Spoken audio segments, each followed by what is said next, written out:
Hola amigos parantosku, Mahada Mangos, makasih buat kalian yang selalu dukung channel ini. Oke, kali ini Mimin gak pakai intro lama-lama dan selamat menyaksikan alur cerita Nurari Hyono Mago part yang kedua. Tapi sebelum mulai harap cek dulu kuota kalian kalau sekarat bisa numpang wifi tetangga. Bruh.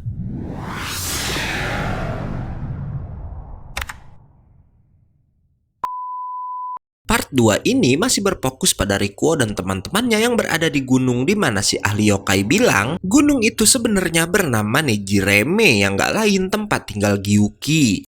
Mengetahui hal itu, Yuki khawatir jika Gyuki akan menyerang karena saat siang hari Sandaime gak akan bisa berubah wujud. Sementara dia sendiri gak mungkin memperlihatkan kekuatan di depan teman-temannya. Mengetahui bahaya yang ada di gunung itu, Rikuo berkata mereka harus segera pulang. Namun si Kyotsugu yang gak tahu apa-apa gak setuju dengan hal itu. Dan lagi pula si ahli yokai katanya udah menyiapkan penginapan untuk mereka semua. Si ahli yokai lalu meyakinkan mereka untuk pergi ke penginapan karena di sana udah dipasang pengaman anti yokai. Lagi pula ia bilang kalau keberadaan Gyuki di gunung itu hanyalah sebuah legenda. Tanpa mereka sadari, ternyata si ahli yokai dikendalikan melalui benang dan pergi begitu aja. Dan saat benangnya dilepas, kesadaran si ahli yokai pun akhirnya kembali.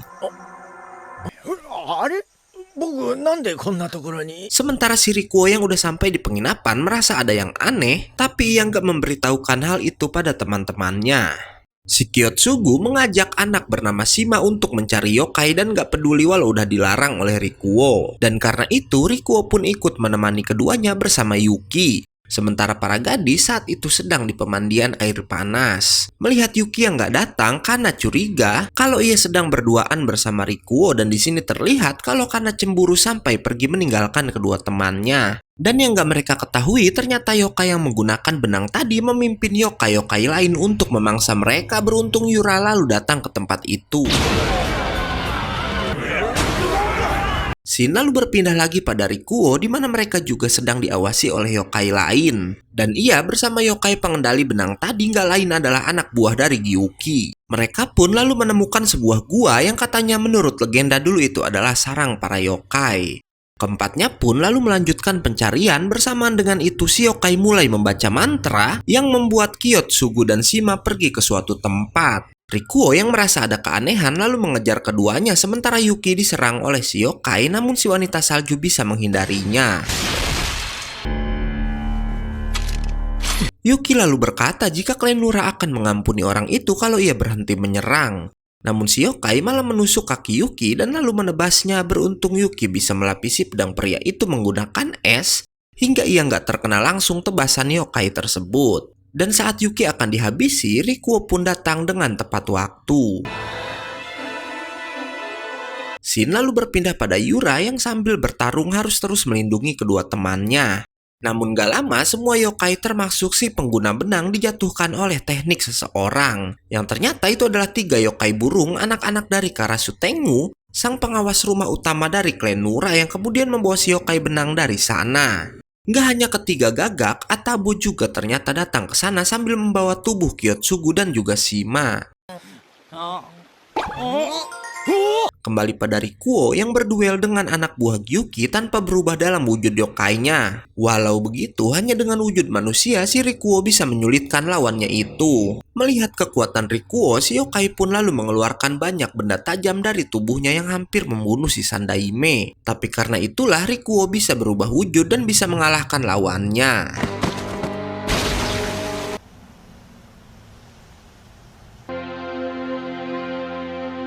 Scene lalu berpindah ke klan Nura di mana Zen menemui kakek Rikuo karena ia mencurigai Gyuki udah berkhianat. Namun ternyata si kakek udah mengetahui hal tersebut dan sengaja memperbolehkan Rikuo ke sana untuk menguji kesetiaan Gyuki yang merupakan salah satu eksekutif tertinggi di klan mereka. Sementara itu, karena yang tadi mencari keberadaan Rikuo nggak sengaja melihat wujud yokai si Sandaime yang sedang mengendong Yuki.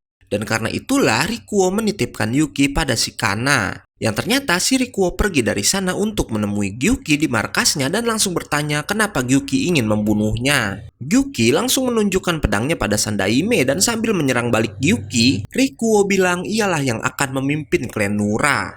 Rikuo lalu bertanya lagi setelah berhasil membunuhnya apa yang akan Gyuki lakukan. Dan jawaban Gyuki setelah melakukan itu maka ia akan membunuh dirinya sendiri. Hingga akhirnya Rikuo pun menebas tubuh Gyuki. Gyuki pun lalu mulai bercerita jika dahulu ada sepasang suami istri di mana sang suami adalah seorang jenderal besar. Walau pasangan itu hampir mempunyai segalanya, namun mereka belum juga dikaruniai seorang anak. Hingga pada suatu malam terlihat benda bercahaya memasuki kediaman mereka dan kemudian masuk ke tubuh sang istri. Dan ajaibnya setelah itu istri sang jenderal pun dinyatakan hamil. Singkat cerita, keluarga itu dikaruniai seorang anak lelaki yang kemudian diberi nama Ume Wakamaru. Dan saat Ume Wakamaru berusia 7 tahun, ayahnya udah meninggal dalam pertempuran dan saat itu, ibu Ume memutuskan mengirim anaknya ke sebuah biara untuk berlatih di sana. Waktu pun terus berlalu hingga saat berusia 12 tahun, Ume udah diangkat menjadi kepala biksu yang sangat dihormati. Suatu hari, Ume sangat terkejut saat mendapat kabar jika ibunya jatuh sakit membuat Ume mau nggak mau harus segera pulang ke rumahnya. Karena perjalanan yang sangat jauh, Ume pun tertidur hingga ia lalu dibangunkan oleh 2 orang wanita yang mengaku bekerja untuk keluarga Ume dan memberitahunya jika saat ini ibunya udah pindah ke Gunung Nejireme. Tanpa rasa curiga, Ume pun mengikuti kedua gadis itu. Namun ternyata ia dibohongi karena kedua gadis berencana menjadikan Ume sebagai makanan yokai penguasa gunung yang bernama Gyuki. Ume mencoba melawan namun ia yang hanya manusia biasa nggak punya kekuatan untuk melakukan itu. Hingga saat terpojok di sebuah tebing, nggak diduga Gyuki menunjukkan tubuh ibu Ume ada di dalam mulutnya karena ia udah memakan wanita itu. Ume yang sangat kecewa pun lalu melompat ke dalam mulut Gyuki hingga kemudian terjadi hal aneh karena si yokai tiba-tiba mati dan terjatuh ke jurang. Ume lalu keluar dari tubuh Gyuki dan berkata mulai saat ini ia akan menjadi yokai, bahkan ia mengutuk Tuhan dan dunia yang udah merenggut ayah dan juga ibunya. Ume pun lalu membunuh 2 gadis yang udah menjebaknya dan dengan dendam yang ia punya, Ume membunuh manusia dan yokai yang ditemuinya tanpa pandang bulu. Hingga ia menjadi penguasa gunung Nejireme dan dikenal dengan nama Gyuki. Karena kekejamannya itu, klan Nura pun akhirnya mendatangi gunung Nejireme dengan dipimpin oleh kakek Rikuo yang bernama Nurarihyun dan saat itu lagi ganteng-gantengnya.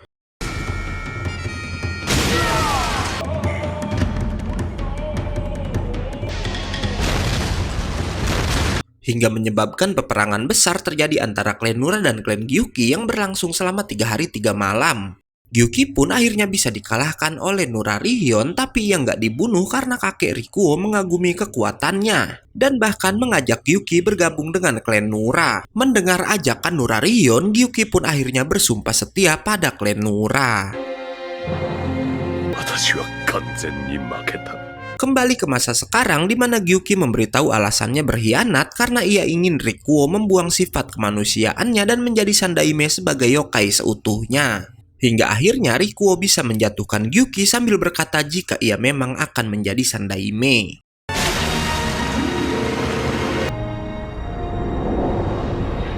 Gyuki lalu berkata jika ia sangat mencintai klan Nura dan gak mau klan yang dicintainya itu hancur di tangan Rikuo.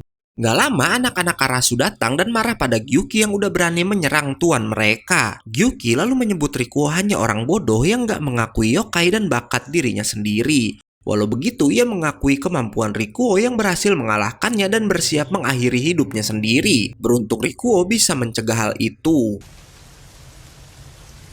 Rikuo lalu berkata pada Gyuki jangan mati hanya karena menyesali perbuatannya. Dan sambil meninggalkan Gyuki, Rikuo bilang jika ingin bertanya hal mengenai manusia maka tanyakanlah pada wujud manusianya. Namun jika tetap ingin membunuhnya maka bunuhlah dia. Keesokan harinya, Gyuki pun tersadar saat udah berada di klan Nura. Ia lalu ditemui Rikuo dalam wujud manusianya yang berkata jika Gyuki adalah keluarganya. Shin lalu berpindah pada grup pencari yokai abal-abal di mana Kyotsugu lagi-lagi mengajak teman-temannya untuk mencari yokai. Sementara itu, di klan Nura sendiri akan diadakan rapat para petinggi untuk menentukan nasib Gyuki, sang pengkhianat. Rapat pun dimulai. Nurarihyun secara resmi mengangkat Rikuo jadi seorang kandidat Sandaime dan karena itu ia menyerahkan kasus Gyuki pada cucunya tersebut. Rikuo pun berbicara di depan para petinggi dan membenarkan pengkhianatan Gyuki, yang bahkan udah menyuruh Kyuso menekannya agar Rikuo mundur dari kandidat Sandaime. Walau begitu, Rikuo bilang yang Gyuki lakukan semata untuk kebaikan klan Nura dan dengan berani ia menyatakan jika Gyuki nggak bersalah. Salah satu petinggi keberatan pada keputusan Rikuo dan Rikuo menjawab mereka masih membutuhkan Gyuki sebagai penjaga wilayah barat klan Nura karena katanya hanya Gyuki lah yang bisa melakukan tugas tersebut. Si kakek lalu menutup rapat dan bilang jika Rikuo adalah kandidat Sandaime satu-satunya untuk saat ini.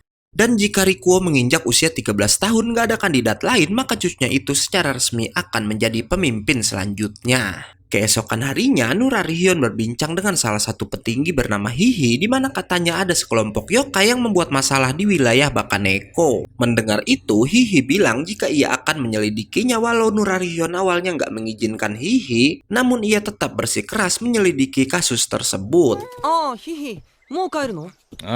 Hingga pada malam harinya, Hihi bersama semua anak buahnya ditemukan udah tewas di dalam hutan bambu. Ryota lalu bercerita awal terjadinya kekacauan di daerah mereka yang pada waktu itu salah satu anak buahnya terkena hembusan angin menyebabkan bajunya sobek, namun setelahnya anak buahnya itu tahu-tahu menjadi sekarat. Kejadian itu membuat Rikuo bersedih karena baru aja resmi jadi kandidat, salah satu petingginya harus tewas. Nggak lama anak Karasu datang menemui Rikuo karena katanya ayahnya ingin bertemu Rikuo bersama dua pengawalnya. Yang ternyata Karasu Tengu memutuskan untuk menambah jumlah pengawal Rikuo karena ada yokai yang sepertinya mengincar klan mereka. Hingga keesokan harinya si Rikuo pun dikawal oleh 4 yokai tambahan. Nggak hanya Rikuo, karena petinggi yang lain pun diberikan satu pengawal untuk menjaga mereka. Sementara Nurarihyun sendiri menolak untuk dikawal dan malah berjalan-jalan dengan seorang yokai bernama Nato dan gak sengaja bertemu dengan Yura. Si kakek lalu mengajak Yura berbincang dan bilang Yura gadis hebat karena berani datang ke Tokyo sendiri hanya untuk melatih diri sebagai Omyoji. Yura lalu berkata jika kedatangannya ke Tokyo dengan maksud mengalahkan sang pemimpin yokai Nurarihyun tanpa ia tahu jika kakek yang bersamanya adalah Nurarihyun sendiri. Si Yura lalu sedikit melamun karena di kota itu ia yang selalu menganggap yokai musuhnya malah pernah diselamatkan oleh mereka. Sampai ia bertanya pada si kakek sebenarnya yokai itu jahat apa enggak. Nurarihyun lalu bilang kalau yokai itu emang jahat dan malah mendukung Yura untuk melawan mereka. Tapi nggak lama ada angin yang berhembus ke arah keduanya di mana Nurarihyun tahu jika angin itu berasal dari salah satu gedung tinggi yang ada di hadapan mereka. Dan tiba-tiba aja ada serangan dan mengetahui hal itu Yura pun melindungi si kakek. Hingga setelahnya muncul 5 Kamai Taichi yang adalah yokai pengendali angin. Kalau yang udah nonton Uchiyotora pasti familiar sama jenis yokai ini ya. Yura pun mencoba melindungi Nurarihyun dari serangan para Kamai Taichi tersebut. Bahkan ia menciptakan seekor rusa bernama Rakuson untuk membawa lari si kakek dari tempat itu. Melihat Yura yang kini dikelilingi 5 Kamai Taichi sekaligus, Nurarihyun mencoba membantu tapi ia dikejutkan oleh Yura yang bisa mengeluarkan 3 Shikigami lain dan bisa menghabisi beberapa Kamai Taichi.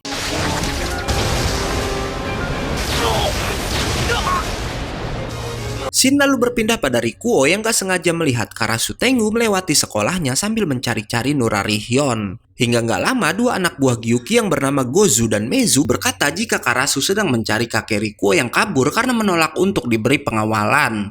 Dan 2 yokai itu pun bilang kalau mereka akan membantu mencari keberadaan Nurarihyun. Tadaima.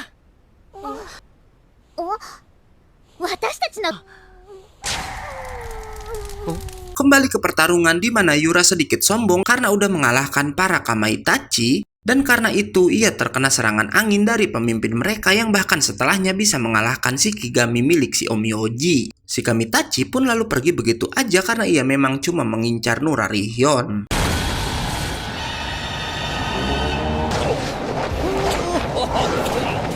Yang tentu aja pemimpin generasi pertama klan Nura nggak sebanding dengannya, apalagi Nurarihyun yang sangat marah karena kematian Hihi bisa membuat Kamitachi itu nggak bergerak dan nggak bisa melihat dirinya, dan tahu-tahu Nurarihyun udah berada di depan si Kamitachi dan langsung menusuknya.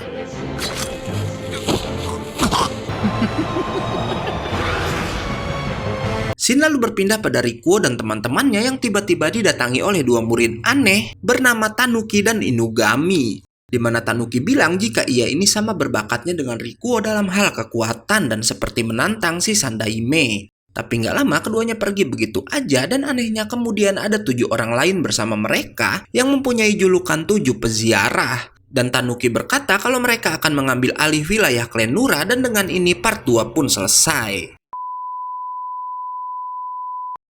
Oke, karena videonya udah habis, gue undur dan gak yakin movie pamit. Jangan lupa datang lagi besok untuk tahu kelanjutan ceritanya. Bye-bye.